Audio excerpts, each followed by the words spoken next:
Hello everyone, my name is Ahmed Education Wala. I am from Wakan. I am student of Rehan College. It has been 4 months joined at the part of Rehan College. Today we are going to talk about ChatGPT. So let's move ChatGPT.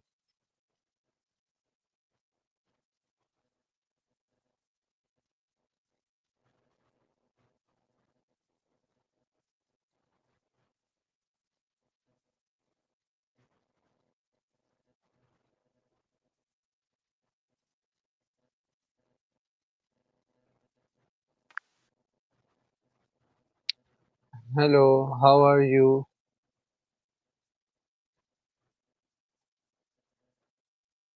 Hey, I'm doing great. Thank you. I hope you're doing well too. If there's anything on your mind or anything I can help with, just let me know.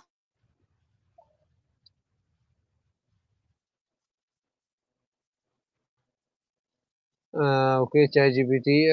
Today I want to talk about important mental health topic है how to identify and avoid toxic positive.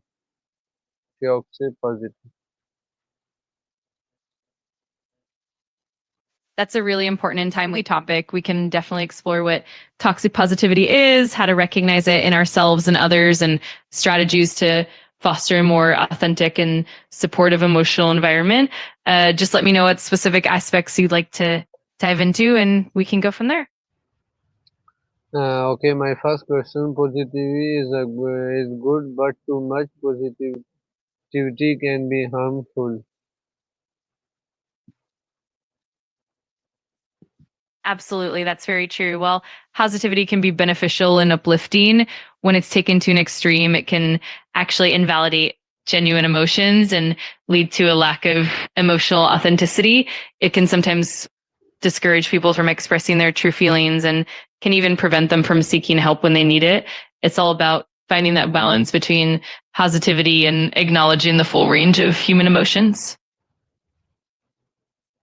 Okay, next question. Toxic positivity means forcing happiness all the time.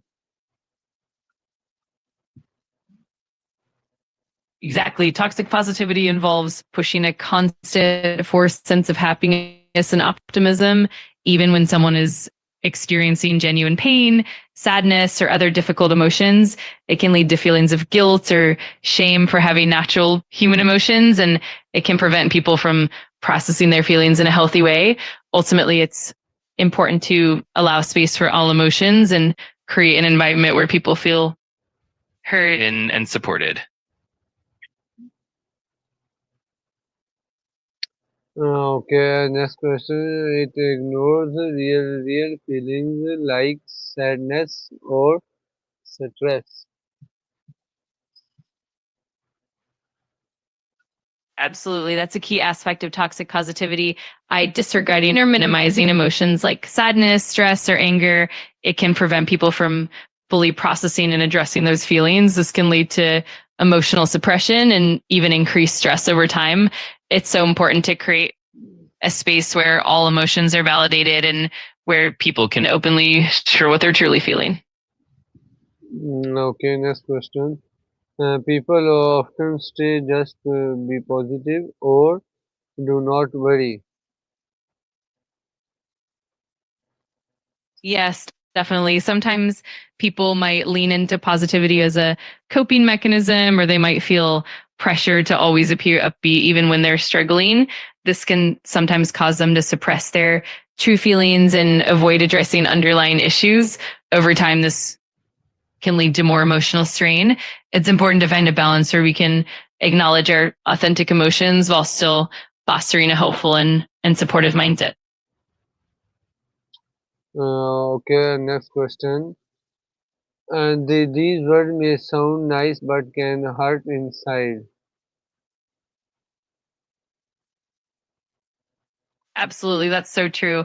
Phrases that sound comforting on the surface, like just stay positive or don't worry, everything will be fine, can sometimes unintentionally invalidate the depth of someone's struggles.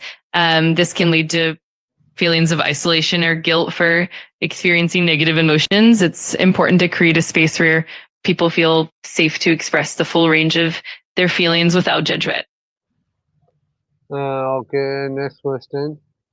Toxic positivity makes people feel guilty for feeling bad. Exactly. That's one of the core issues with toxic positivity. It can make individuals feel like their natural, genuine emotions are wrong or unacceptable, leading to guilt or shame for simply feeling bad. This can prevent people from seeking help or even just processing their emotions in a healthy way. It's really important to validate and accept all emotions as a natural part of being human. Okay, next question. Uh, Everyone feels sad, tired, or upset sometimes. Absolutely. That's a fundamental truth. Everyone experiences a range of emotions, including sadness, frustration, or exhaustion at times. It's completely normal and human to go through these emotions. Acknowledging them and allowing ourselves to feel them can actually lead to better emotional health and resilience. It's all part of a balanced approach to mental well being. Okay, next question. To avoid it, we must accept all emotions. Accepting our emotions is crucial because it allows us to process them in a healthy way rather than suppressing or ignoring them. When we accept how we feel, we give ourselves permission to heal and grow. It also helps build emotional resilience as we become more in tune with our inner experiences and can respond more thoughtfully. Ultimately, accepting our emotions fosters a more compassionate relationship with ourselves and promotes overall mental well being. Okay, next question. Allowing pain help us heal.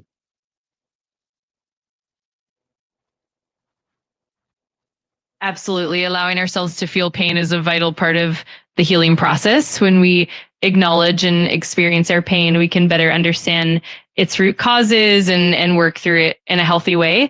This process can lead to greater self awareness, emotional growth, and ultimately resilience. By allowing ourselves to feel and process pain, we open the door to genuine healing and deeper emotional well being. Okay, next question. This help us grow in a healthy way. Absolutely. When we allow ourselves to fully experience and process our emotions, it fosters emotional maturity and resilience. This growth allows us to build healthier coping mechanisms, strengthen our relationships, and create a more balanced and fulfilling life. Ultimately, embracing our full range of emotions is a cornerstone of healthy personal development. Okay, next question. Acceptance makes us emotionally strong.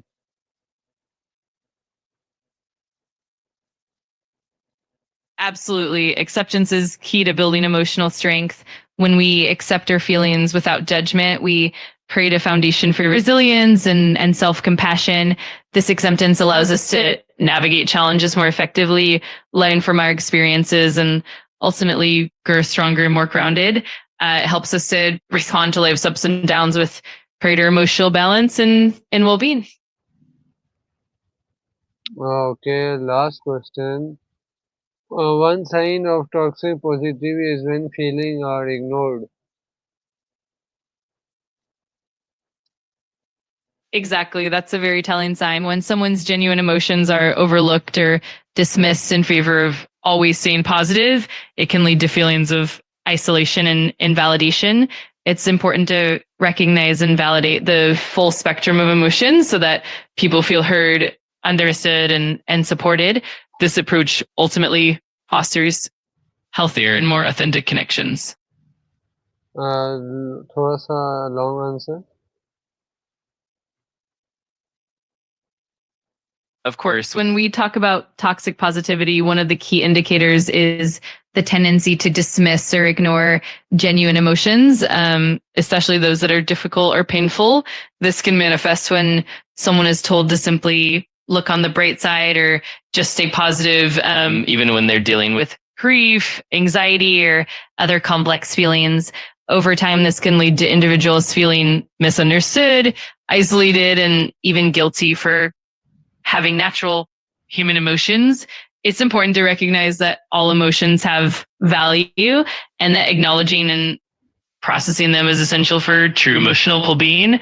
In the long run, fostering an environment where all emotions are accepted Okay, helps. thank you, ChatGPT, for this is amazing conversation. You're very welcome. I'm so glad you enjoyed it. If you ever have more questions or just want to chat again, I'm always here. Take care and talk to you soon.